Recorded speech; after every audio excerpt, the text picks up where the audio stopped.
बांग्लादेश में उस्मान हादी की मौत के बाद से हालात बेकाबू हैं। मोहम्मद यूनुस ने उसे शहीद घोषित कर दिया है, लेकिन अपने ही देश के उग्रवादियों को कंट्रोल करने का तरीका मोहम्मद यूनुस नहीं निकाल पाए हैं। हाल ही में उस्मान का शव बांग्लादेश पहुंचा है। ढाका एयरपोर्ट पर पहले से ही सिक्योरिटी टाइट कर दी गई थी, लेकिन फिर भी उग्रवादियों का सैलाब हादी तरफ बढ़ रहा था और यूनुस के देश में बड़ा बवाल और भी हो सकता था। उस्मान की मौत की खबर मिलने के बाद से पूरे देश में बीती रातों से खौफनाक प्रदर्शन जारी हैं। देश भर में हिंसा, जगह जगह प्रोटेस्ट, आग और हिंसा का आलम यह है कि ईश निंदा के आरोप में दंगाइयों ने एक हिंदू व्यक्ति को पीट पीट कर मार डाला और उसके शव के साथ जो हरकत की उसे देखकर हर कोई कांप उठा।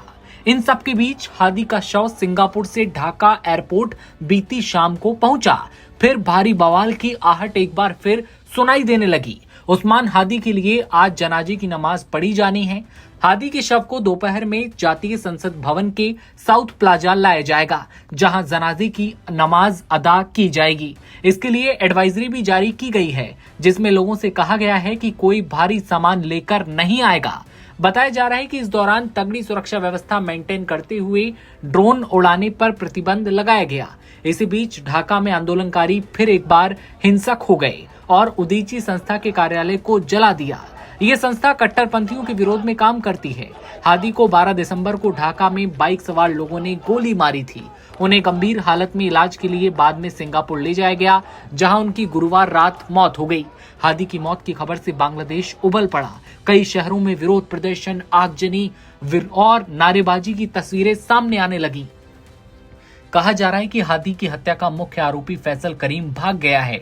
बांग्लादेशी सुरक्षा बलों के मुताबिक आरोपी फैसल करीम हादी की हत्या से एक दिन पहले अपनी गर्लफ्रेंड के साथ एक रिजॉर्ट में गया था, जहां उसने अपनी गर्लफ्रेंड से कहा था कि कल कुछ ऐसा होगा जिससे पूरा बांग्लादेश हिल जाएगा।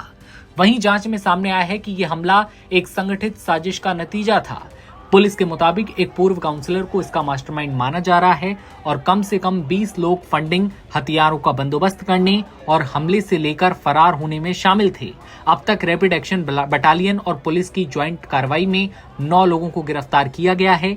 बांग्लादेश सरकार के अंतरिम सलाहकार मोहम्मद यूनुस ने शुक्रवार को छात्र नेता उस्मान की मौत के बाद भड़के हिंसक प्रदर्शनों के बीच एक हिंदू शख्स की हत्या की कड़ी निंदा की है। यूनुस ने जोर देकर कहा कि नए बांग्लादेश में ऐसी हिंसा के लिए कोई जगह नहीं है, अपराधियों को बख्शा नहीं जाएगा।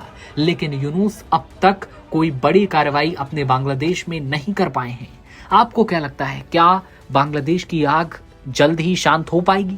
कमेंट सेक्शन में बताइए और देखते रहिए नवभारत टाइम्स।